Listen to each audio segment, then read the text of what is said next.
We have a very interesting live today, and I'll be just waiting for our guest to join. But in the meantime, I'll just introduce our guest today.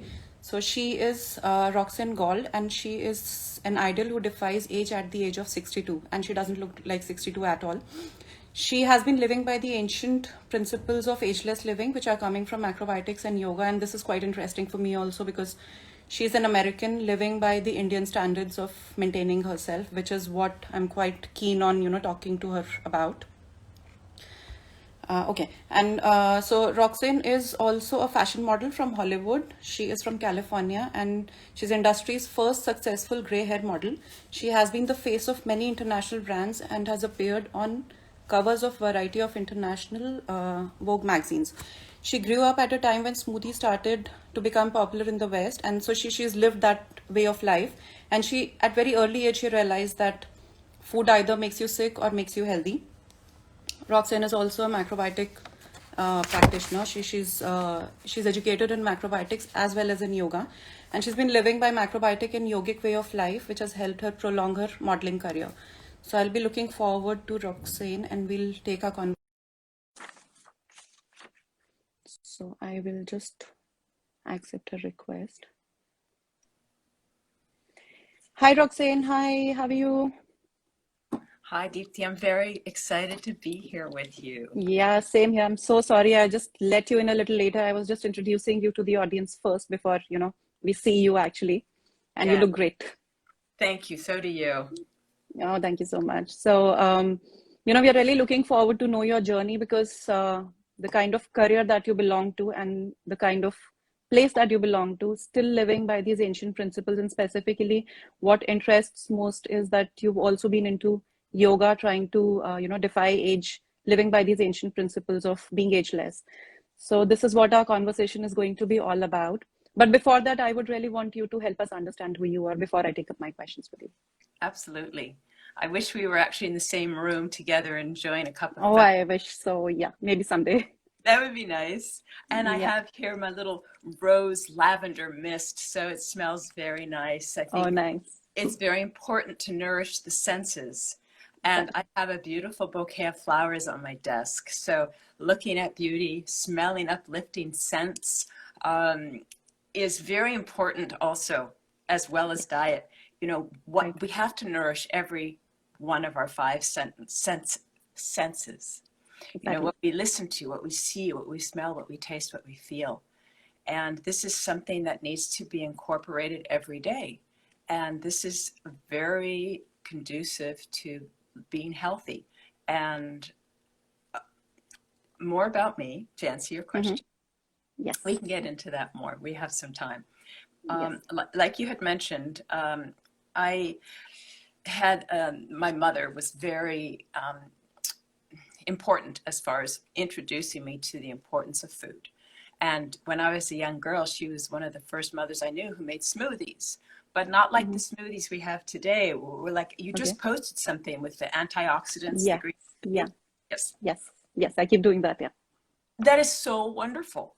With the B vitamins and protein powders. Now, back in the 70s, I don't know what my mother put in it, but it was antioxidant. Okay. But so I was just anticipating what comes next with that post that you just saw. Well, she gave me the concept that you could have, you could boost your nutrition. And she also made me appreciate food. Like she would take an artichoke and she would cut it in half, or a red cabbage, cut it in half and show me the design and the beauty and the magnificence of food in just simply their design and how they're created. This gave me such an appreciation that eating foods that are too processed or man-made just starts to not be appetizing at all. So when you develop this innate appreciation and gratitude for what nature provides for us, then this is one way to be on the path towards health. You want to eat as naturally as possible.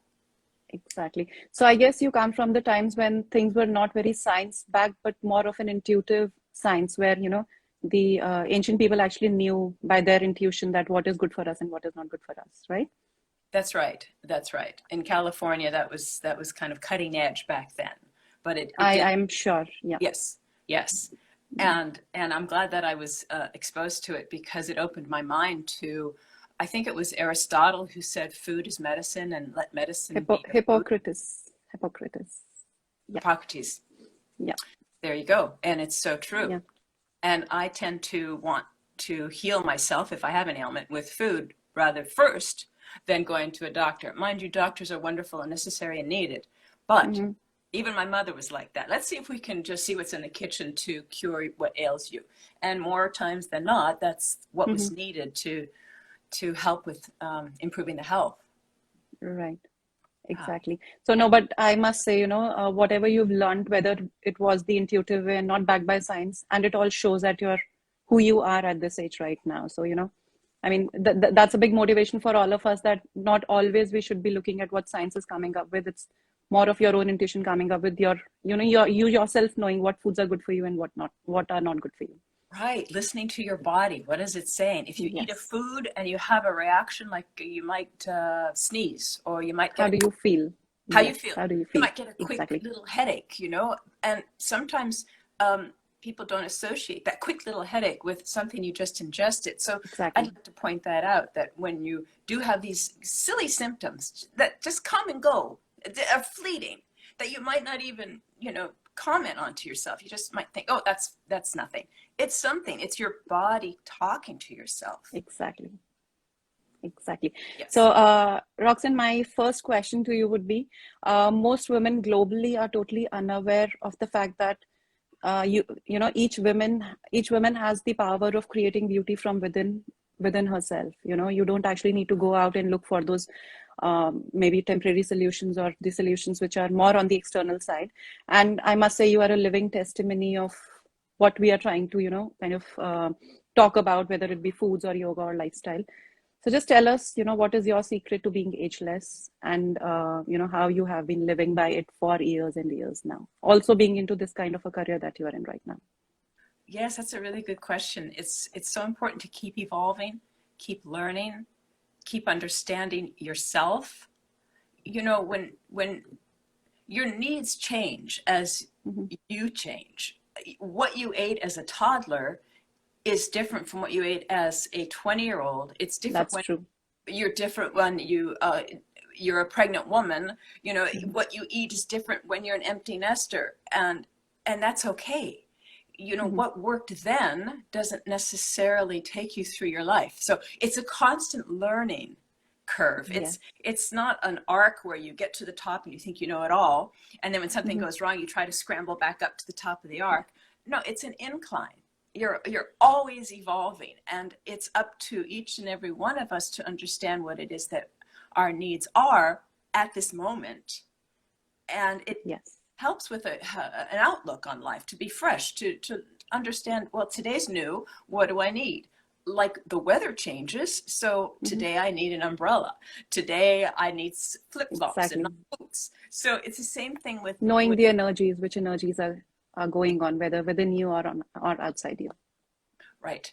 And And I'm this so glad you brought in that point because I guess this is the same concept that Ayurveda also focuses upon that, whether it be age or season, as you are evolving, your body is evolving, your thoughts are evolving. Similarly, your foods should keep evolving. So what you ate maybe in your 20s and 30s may not suit you in your 50s and 60s. So you really have to see what works best for you at every, different phase of life. That's right. And it takes Yeah. practice to hear Yes, what your body is saying, that's and true. it takes diligence and patience to learn your own language. It takes dedication, actually. It is like a This life. is what this is what I believe we are missing on to in these times. We are more listening But to whatever comes our way rather than listening to our own selves. yes, yes. And to be patient with yourself. You think Mm. you think something, but your body's saying something else. It's a matter of just releasing what you think you know and going deep within and listening what your body's saying. I can't emphasize that enough. To Mhm. to it's kind of like getting rid of thoughts that you think are the absolute truth, and being more Yeah, flexible with yourself. That's what self-care is about, to be exactly. flexible and loving yourself and accepting and embracing what you need that day, that moment. But I'm loving the fact that, coming from this industry, like being into modeling industry and being into it since years, like when you were a kid, still being connected to your own self, because this industry can really take you off your own self. But you've been actually living this way of life, whether it be through a macrobiotic way of life or through yogic way of life, sticking to it, and that is what is showing on to you for sure, definitely. So, Roxanne, and my next question is about your hair, because it is wonderful. And the more I read about you, I came to know more about you. And I believe you were the first gray model in your times to be taking that bold step of not coloring your hair, right? I think one of the first, One definitely. of the, Yeah. Yeah. yeah. Back. So, yeah. So, how did you decide on to not being just yourself? And, because hair is something that every woman is quite aware of, and we really don't want to, and even that one single strand doesn't look good to us, and we really want to color it out, or till the times whatever we can. So, how did you adapt to this? And moreover, how did your modeling career adapt to this? Like, I mean, self-adaptation still I understand, but somebody, and specifically from a modeling perspective, adapting somebody who doesn't want to color her hair, how did you decide on to that? Well, And also, what is your secret of this, beautiful hair, even if it is gray, even if it is that age, but I guess it looks much more beautiful than many others who are struggling with hair health. Thank you. Thank you. Well, I think diet has something to do with hair, and I know Yes. you'd agree with me on Yeah. that. Yeah. Exactly. Yeah. I do have a YouTube video explaining the whole transition. We don't have time for that now. I'll just highlight a few things of that story. Sure. And I decided to go gray at the expense of my career because I didn't want to pour chemicals on my head and pay for it every month. I thought that's just a ridiculous thing to do. I just, that didn't make sense to my ethics, being so health oriented and wanting to maintain my health, and yet pour toxic chemicals on my head. I know it's completely mismatch. It was, and I was willing to give up my career because without health, what do you have? You don't have anything. Wow, that's nice. So at that time, there were no gray hair products there were no dyes, there were no shampoos. That today, if you go gray, your colorist can help blend it. So you don't have that skunk line, and back then that didn't exist. So I just turned my head upside down and chopped it off. Oh, wow.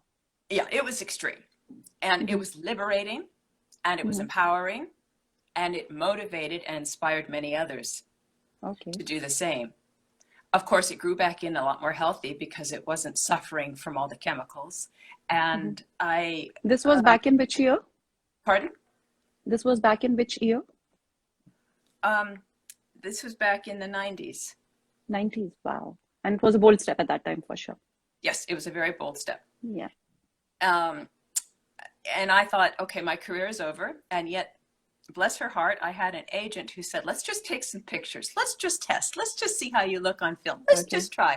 I thought she was going to waste my time. And all right, just to placate her. And all right, I will take a few pictures. And it absolutely catapulted my career. And I started to work more as a gray-haired model back then than I did nationally as a brunette, because brunettes, there were a dime a dozen. There were so many. This made me fall into a niche that was unique, and there were not many gray-haired models. So I was working quite a lot. And fortunately, I had the blessing of being at the right time, because we were starting to incorporate diversity and recognize the classic model. And clients, customers were saying to manufacturers, we want to see someone our own age reflected in the magazines or the catalogs. So that was really fortunate for me to have that timing. And I haven't stopped working since. So I guess it was more of like, you were off that superficial way of all those looks, and people could actually relate to it. I guess that worked really well for you, because we look for reality, some kind of a connect with whomsoever, we come across, whether it be through media or through our personal relationships. Well, it's not so superficial to women who dye their hair, and if they need to, that's what they need to do. I would just recommend henna, because it's not toxic, and it actually rebuilds the fabric of the hair, and it's healthy, and it covers gray. there's a And I tremendous. love that fact also. It's again something that they're talking about, which is more of an Indian, way of taking care of your health. You're right. You're right. I hadn't Yeah, put that together, but it is more East Indian. That's true. nice. It's so wonderful. And if you want to dye your hair, there's a plethora of colors to choose from. And I understand if women want to do that. It's a self-identity thing. But Right. I'm speaking about the women that are on the fence and don't color their hair because they think they'll look old. Don't color Hmm. their hair because they think their husbands won't love them. Don't color their hair because they feel they'll be rejected or they can't work. And that probably isn't true. It's so empowering. I have had men come up to me and kind of secretly say, you know what? I wish my wife would go gray like you, but I can't tell her that. I wish she would go gray. That's surprising. There was also a woman who did a test on one of these matchmaking apps, and she did two pictures of herself, one with her Hmm. dark hair, one she made herself gray. She got Okay. more likes with the gray The hair. gray one. Yeah. Yes. You see, there's And I this guess after mystery. listening to you, all of us would want to have gray hair because it just looks beautiful on you. So nice. Okay. So, okay, Roxanne, my next question would be, so this is an appearance savvy world, and we know that, and specifically, again, coming from a career which is more ruled by the modeling world. So, and the way we look at beauty in these today's times, it's more about, looking at the external ways of finding that beauty, maybe through slimming centers or going for spa or salon treatments, which is perfectly okay. But, we are just trying to get onto a different path of understanding how you could create that beauty from within, and specifically by the kind of diet. Also, considering that you are a macrobiotic graduate, how did that add on to your, overall appearance in the long run, and how is it paying back to you now at this moment? The macrobiotics helped me have an appreciation for food. Like I mentioned, my mother would show me the design of fresh Hmm. food, and the appreciation of food is just as important as the diet. When you are preparing your food and you have an appreciation for the bounty and the glory of what's going to be on your plate, this kind of realigns your energy. This is uplifting energy to be in a state of gratitude. And we need to eat every day. Why not make it an experience that is uplifting and joyful? Exactly. And I like that and word uplifting energy, because I guess that is that if we start to understand that word uplifting energy, it starts to reflect all over our body, mind, appearance everywhere. everywhere, right? Yes. And I think that that's also leads me into your mindset, even outside of the kitchen. What is it that you tell yourself? How do you speak to your mind when you think nobody's listening? What is it that you are saying every day to yourself? And that Self-love, is, self-connect. yeah, Yeah. self-awareness. Yes. And this is just something that we need to cultivate more self-awareness around, and this helps with internal beauty. If you are, for an example, if you're a person that walks into a room and there's Hmm. two other people in there and they just had an argument, you would feel, but they're not saying anything, you would feel that tension in the room, Energy, yes, yes, right? You would also walk into a room and feel the energy of two people had just had the best joke and their sides were hurting from laughter. yes. That's You would say, right. oh my gosh, what happened? And you would smile too. So Right. yes, so you have an awareness already in you. And if we can cultivate that daily about ourselves, what it is that we're saying to ourselves, are we Mm, putting out anger or fear or jealousy or greed or anxiety? This tweaks your energy and does not exactly. a beautiful Exactly. person make. So that Yet, is what, with our audience, like whatever lectures I keep delivering, I just keep saying one thing. Your psychology someday becomes your physiology, which becomes your chemistry and your biology. So you really have there to you be go. very mindful of what goes on at the mind and emotional level. Very mindful. And it's true. Science is now backing Yeah. this up. It's just not Yes, metaphysical, it's physical. exactly. And yes. Yeah. Um, And again, this is a very deep-rooted yogic concept. Like, yoga considers the connecting bridge between the subtle and the physical is your hormones. And this is what exactly the science is backing onto right now. Because if you're feeling good, automatically you're releasing those feel good hormones, and that bring about all those positive changes that we're talking about, whether it be radiance or health or feeling good. And similarly, negative emotions will end up creating all those cortisol and, adrenaline rush and all that, which ultimately starts to show up everywhere. Your haggard look and tired, fatigued look. And the best thing for creating those positive hormones, the serotonin, the dopamine, the oxytocin, is meditation. Did you know that? Yes. Meditation. That is going to be my next question. That's going to be my next question, because you just got it right, because, we've talked about macrobiotics, and I see you are a keen practitioner into yoga. And after studying yoga, I now realize that, foods is secondary. The very first thing is body movement. I mean, those good foods also become poison in the body unless you have that right kind of movement in the body. Right? So, well, there are three pillars. Go ahead. Yeah. Go ahead. Please carry on. Please. Yeah. So my question is around yoga only, maybe. Yeah. About yoga. The three pillars of health are diet, exercise, and sleep. And exercise for me has been yoga. When I was a young girl, 10 years old, I had a slight scoliosis problem, and I would have spasms and I wouldn't be able to move. And I learned that when I would stretch my back, I wouldn't have those spasms. So I was hooked. It not only did it help with the spasms as a young girl, but it helped correct the spine over the years, and the scoliosis is barely there. So, I'm a big believer of it. You don't need anything. You just need to do it. You could do it without anything. You don't need to pay for it. You don't need to go to a place. You don't need equipment to practice yoga. And I also liked that, especially being a model that would travel around the world. I could do it in any hotel room and keep my body fit, especially after long plane rides. So, it keeps the joints flexible. It strengthens your core. It helps with balance. So these are very important things, especially as you age, to keep those things as strong as possible. And I see people that are older without doing these yoga exercises, and their inflexibility could be cured by just practicing yoga. Exactly. Yes. That's right. So, Roxanne, just help us understand, you mentioned you have been practicing yoga since the age of 10 years, right? Yes. And that would be somewhere in 90s. What year? I mean, 70s. That would be somewhere around 70s. Okay. And yoga in 70s in the West is something which was a very, very new concept, I believe. Maybe some specific yoga gurus who traveled from India to the West took yoga there, right? So how did you got exposed to yoga at that point in time? For the life of me, I don't remember.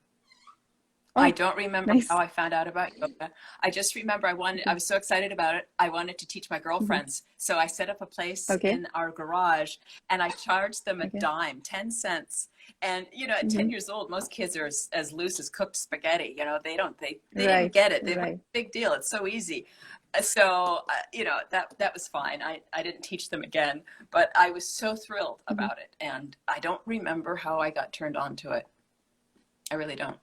Okay. Sorry. So it's your self-practice. No, that's perfectly okay.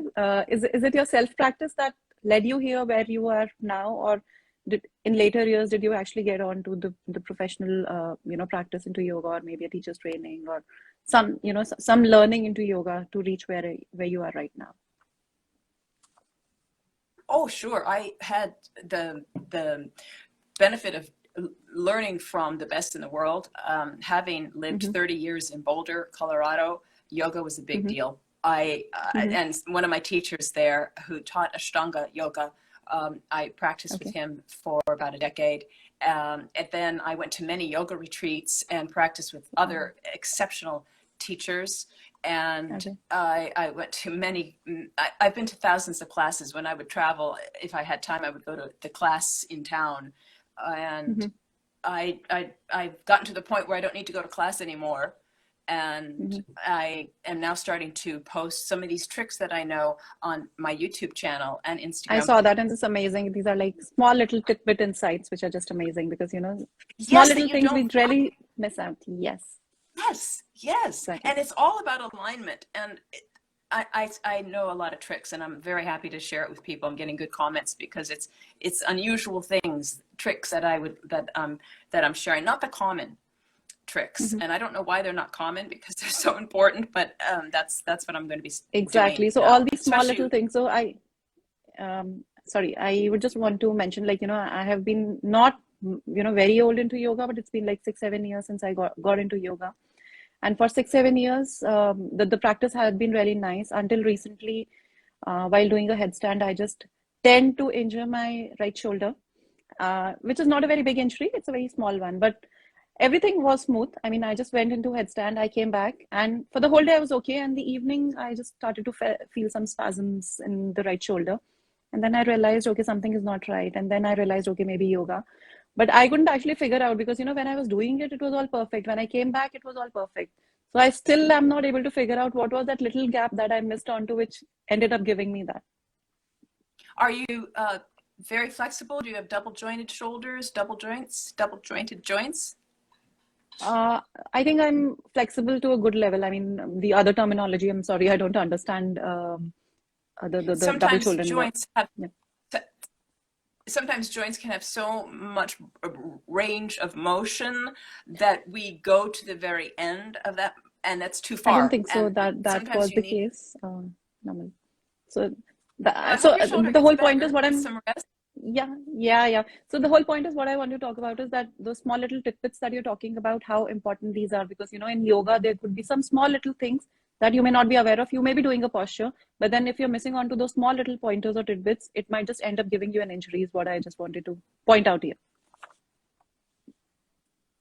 That's so true. Yeah. So Yeah, especially Roxanne, with we would really double. Like, want. Sorry. So, you could just mention your YouTube channel also for the audience to just, maybe follow you or look at the tidbits that you keep sharing, because I guess I checked some of your tidbits and these were really nice. So, if anybody's interested, can just go on to your YouTube channel and just listen to those small little tips that you keep giving about yoga. Yeah. Okay. And thank you. also to add on, no, please carry on. It's new, so there's not many yet, but more are coming as far as yoga videos. So thank you for mentioning it. So So, yeah, if yeah, yes, some more and are we look coming. forward to that for sure. And just to add on to this, you also mentioned that you're pursuing a program with Deepak Chopra in Ayurveda certification, right?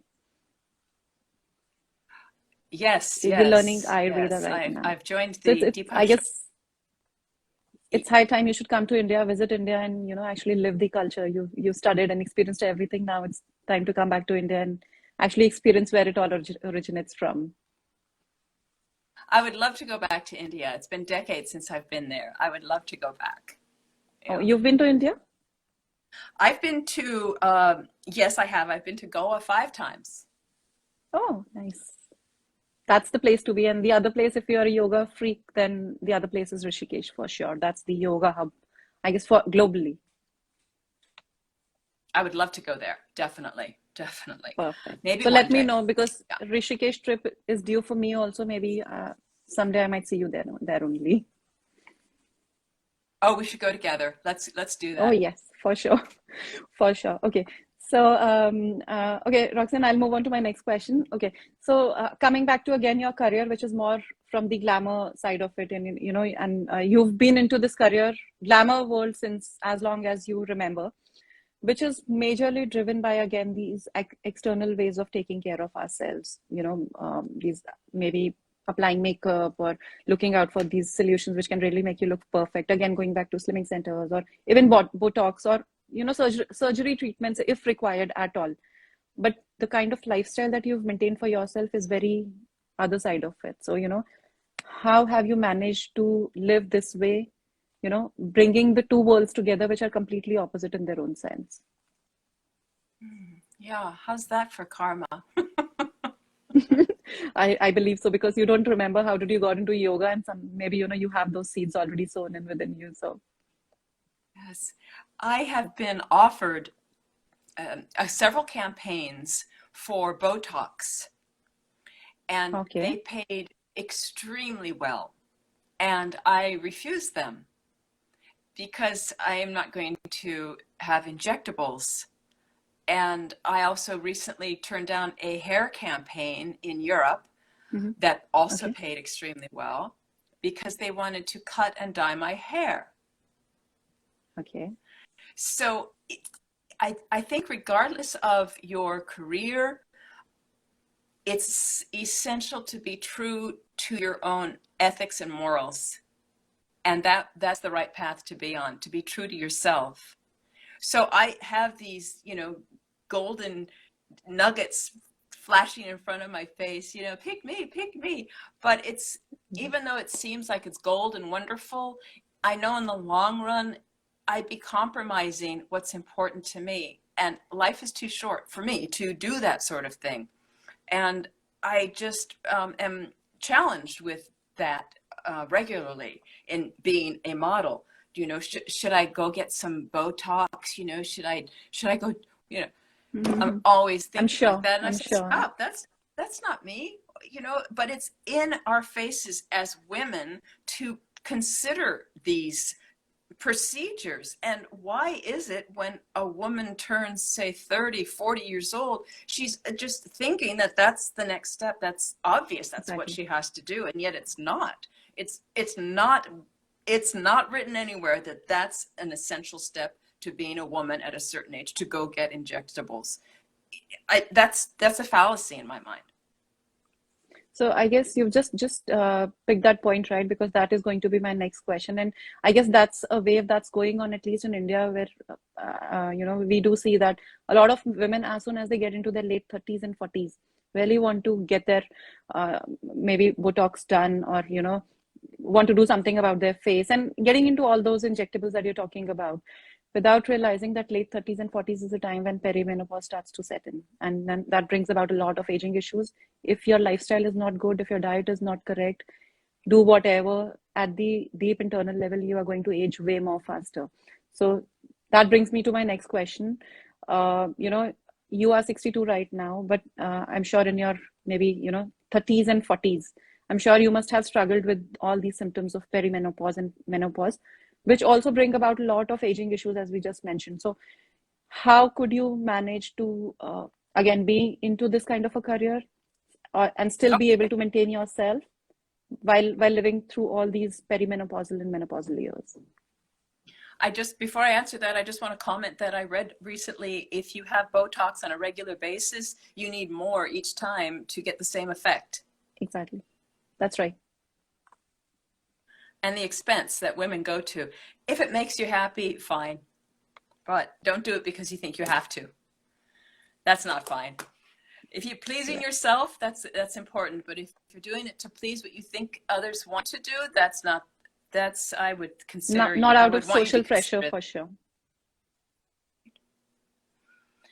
So the menopause, I just want to jump back to the earlier days when I was a young woman, and some women suffered from PMS, the premenstrual syndrome. I would just want to correct you there. You are still as young as what you're trying to say. I mean, to us, you look that young only. Oh, thank you. No, that I mean, what we see is what I'm just saying. So yeah. So when I was younger, and I had PMS pretty bad one night, and I remember I lost control of my emotions, and I cried, and I was crying, and I was crying just unstoppably. And that's not a word.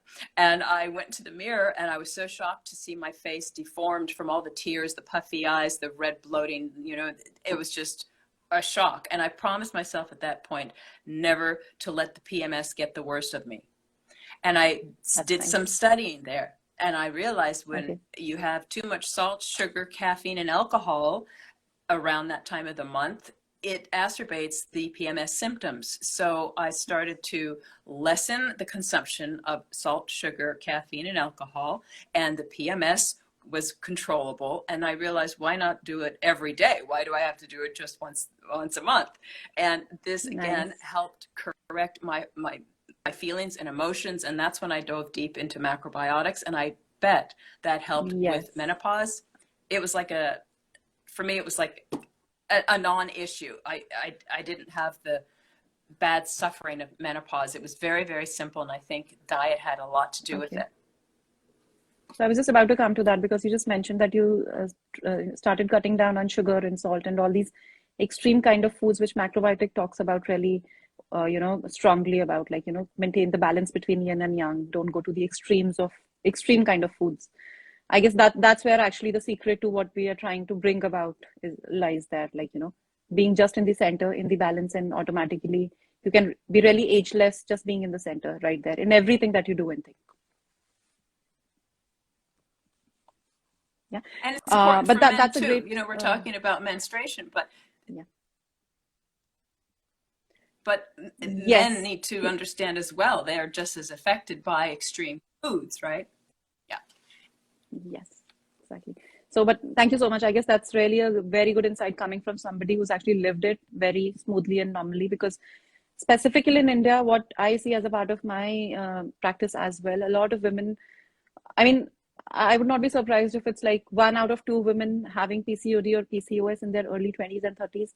And as soon as you hit your maybe late 30s and 40s is the time, everything starts to just go up and down. Like, PMS symptoms, as you've mentioned, just start to get so uncontrollable. And women just don't know what's happening to them. It's looking out for, again, those external solutions, maybe looking out for an external help, or looking out for medications. But it's really all being driven deeply from the inside and coming in from those simple things that we're doing on every day, every single day, the kind of choices and foods that we are making and the kind of thoughts that we are living with.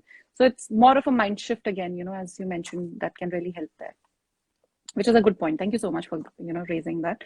So okay, and along with that, just also help us understand, like, you mentioned that you've been into yoga and practicing it for quite many years. Do you think yoga had a great impact in terms of help you live through all those menopausal and perimenopausal years and reach a stage now where things are again back to settled in a way for you, and still doesn't show up as age on you as a personality? Yoga definitely has helped with the menopause in my life, because it would bring down the nervous system, it calms the system, and it lessens the grip you have on life, so you're able to relax into the mood, into the moment, and to be more accepting of yourself. And it also, it just creates, a more balanced body. Like you were mentioning, balance is very important. So definitely it helps in so many areas of life. I went through a divorce that was rather difficult, and I remember the yoga would help me just let the anger go and let my emotions try to keep balanced, and not go crazy. So it helps in so many areas of life that can be difficult, as well as helping moments of life that are happy. So it helps with the meditation part. I thoroughly enjoy that. With my studying in the Chopra certification, I'm now a primordial sound meditation instructor. Wow. And I'm now studying about the Ayurveda part of coaching, and it all goes together. And again, it helps with the 3 pillars of health, which is diet, the exercise, and then when you exercise well, sleep, which is the 3rd pillar. So you have they all kind of go together. No, that I agree to that, because only one area only it's not going to give you all the results. It has to be, again, the balance that we're talking about. So that's where it lies. So Roxanne, my last question to you before we start taking up any questions that come from the listeners. Share with us some favorite macrobiotic or yogic practices that you have been consistent with all these years, which have really helped you be ageless and be who you are at this point in time. I would love to share the favorite parts of macrobiotics and yoga. I do want to add, though, the term ageless. I am aging just like all of us, and I think it's okay to say that and admit that, because it's natural. Everything grows and reaches their peak and then decays. And that's a natural cycle in life. I think the only thing that's ageless is our spirit, our soul. And that's true. That's an important point, because sometimes, like, for instance, going back to school right now and me learning at 62, some people might think I'm too old to learn. That's different than, yes, I am getting older, but the spirit is ageless. So Young, the it's spirit can ageless. still learn new things. Right. But yes, my body is decaying. And I know one day I won't be here anymore. So these tips that you and I are discussing help the aging process so that you can live healthier and happier and Exactly. stronger and All full of longer. energy. Right. Yeah. Yes. And now to answer your question, Yes. I think what I've taken away from macrobiotics over all these years, mind you, I have had many different diets. I've tried different diets. I've tried living on sprouts that I've sprouted. I've lived on the combination diet, the leaky gut diet, the elimination diet, so Wow. the vegan diet, the vegetarian diet. Yeah, so Okay. I'm just always trying to learn what's best for me, especially at different phases of my life, like we were talking about. Right. And because your needs change as you evolve. And the one thing that I still love about macrobiotics after all these decades is to eat according to the season. Like, I don't want to have That's right. watermelon in the middle of winter. I want to have squash in winter. And why is that? That is what nature grows for us at that time. So you follow what nature is saying. You have apples in the fall. You have melons and papayas in the heat season. And, when it's cold outside, you want those warming foods. And this is what macrobiotics is based on. Energetics. Yes. Energetics of the food, and also trying to eat locally, what's grown locally. For instance, if I fly up to Germany or Europe, I don't think I want to eat a tropical fruit. So it's a crazy situation in India. I mean, like I come across a lot of people as a part of my practice as well. The pantry is all full of all these international foods. Somebody traveled somewhere, got something from Thailand. Somebody traveled somewhere else, got something from there, and the pantry is all full of all these fancy foods, where the packets do mention these many carbs, proteins, fats, or whatever nutritional elements it does mention. But people actually don't realize it. It's all devoid of all that life force or prana or energy that we're talking about, which is at the back of everything that creates you.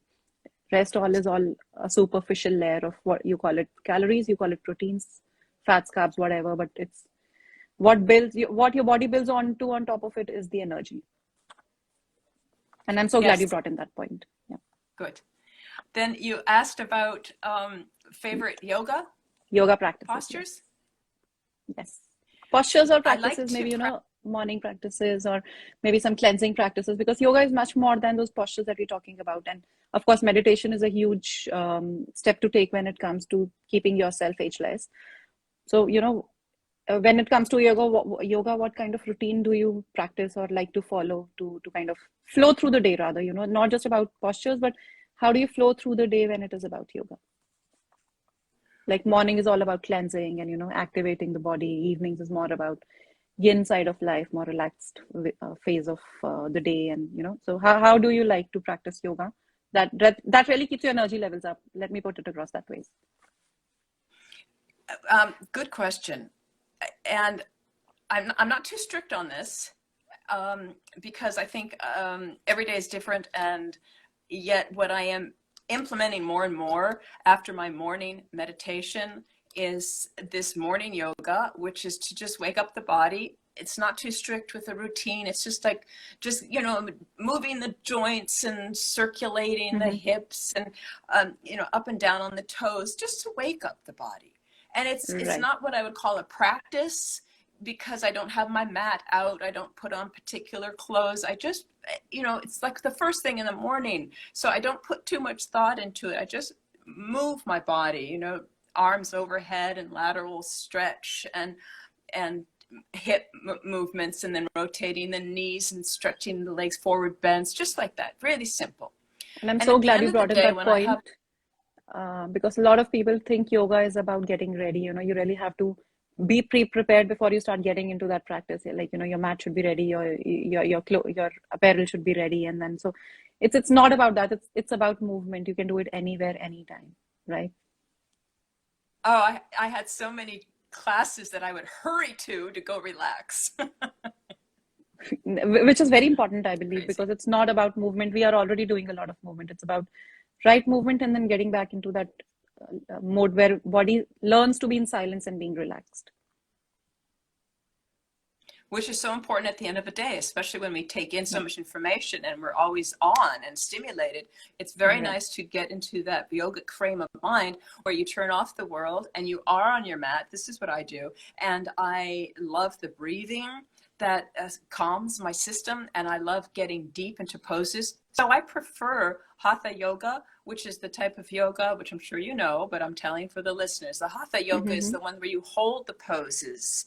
It's not the vinyasa, it's not the flow. You get into a pose and you hold it. I find that extremely calming for my Vata personality.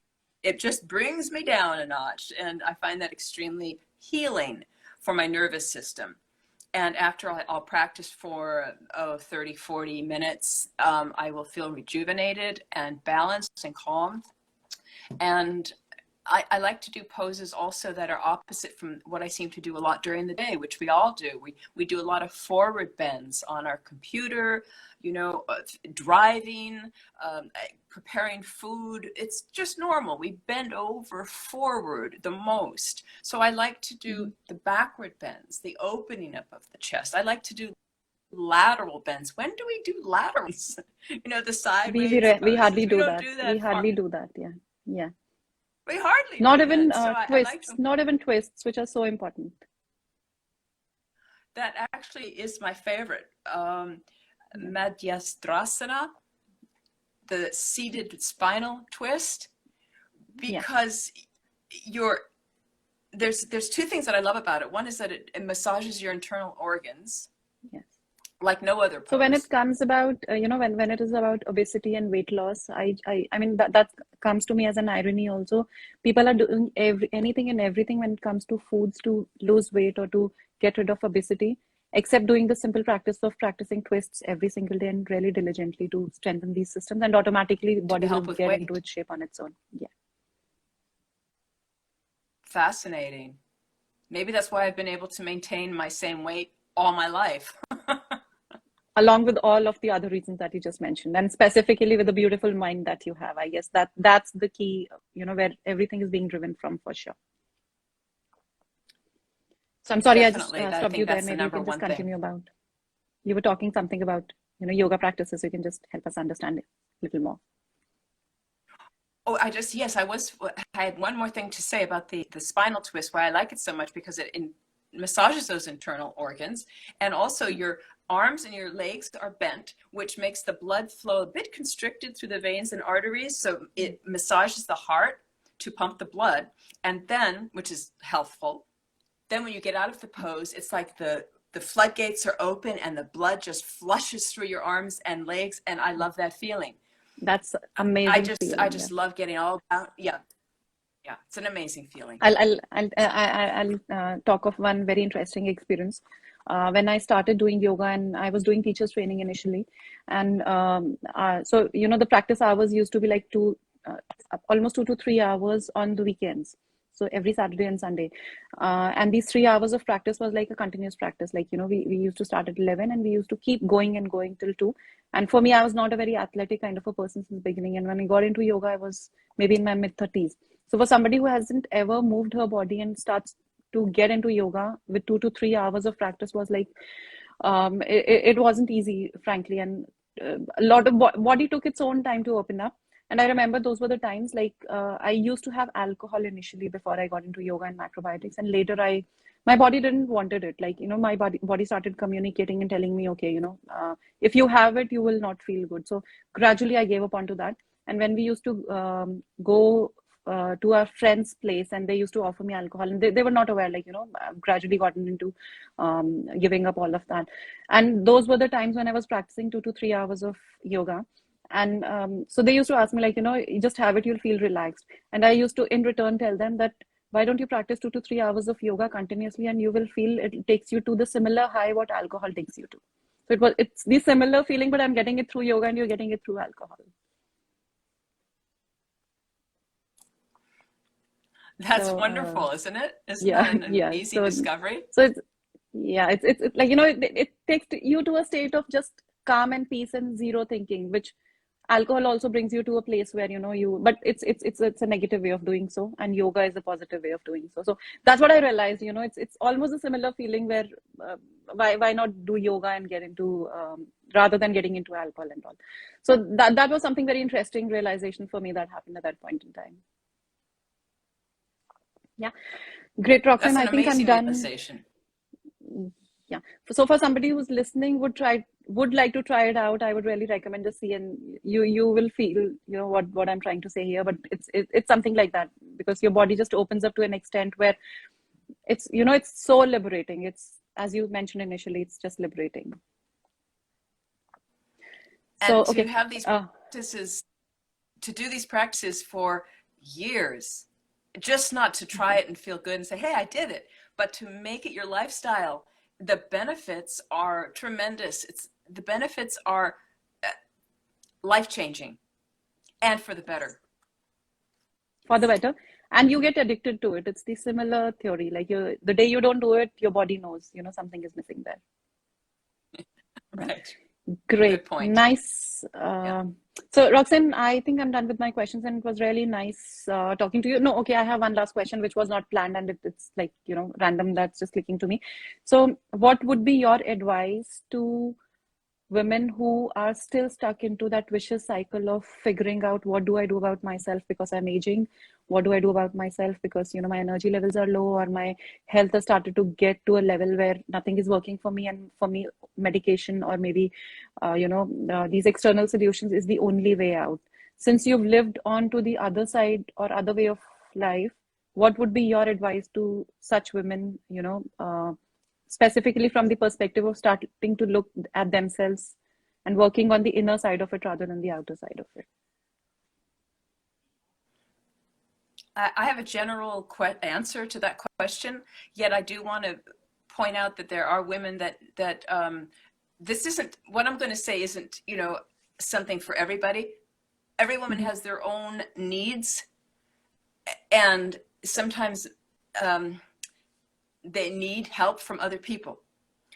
However, what I can say as a takeaway is what you just mentioned can be just a lot of mind talk, negative mind talk, that just starts to wear a woman down to the point where she believes that is so real, and that is her reality, and there's no way out. Those feelings come up and they become very familiar, because this is what they say to themselves every day. So this is when you have, this is an acronym to remember, that when those feelings come up, you stop. S is for stop. T is to take 3 deep breaths. O is to observe your feelings, where it is that you're feeling these thoughts. And then P is to proceed. Wow. Now, I think everybody listening can do that. And there is tremendous power in the breath. Yes, tremendous power. I believe so. I mean, so, one example that I also keep giving to all my clients and listeners also, when it comes to health, we really have to see by how a newborn baby enters the world and how the baby starts his life, his or her life. It's the life starts with the breath, and then for a few months the life is on to liquids, and then the solids are introduced, right? So the actual food is introduced. Similarly, so this is the sequence of life, how health can be maintained. First is breath, second is liquids, and then come the food. So don't invest your energies into foods looking out for those best product miracles. It's everything starts with the breath, moves on to liquids, and then solids really, start to work within the way they should be working. Yes, that's interesting. And it also ends with the breath. Yeah. It also, exactly. Yes. So nice, but nice conversation, nice. Roxanne. Thank you so much. I guess we've really loved conversing with you, and really good, nice insights. I would really want to be in touch with you for various other sessions also. I have few ideas to be, talking to you about various other things, and also considering that you're a life coach and also pursuing the Ayurveda way of life. And I really wish to see you someday for sure, for your spirit and for your love for India for sure. And I see, you've been practicing a lot of Indian stuff in your lifetime, like, throughout your career and in personal life as well. So I think I'm done with my questions. I think we'll be live for another 5 minutes. If anybody has any questions, we'll just wait for the questions. In the meantime, Roxanne, up to you. Is there anything else that you would want to add on to help our listeners be on to an ageless way of living? Laughter every day is so important. Nice. Laughter.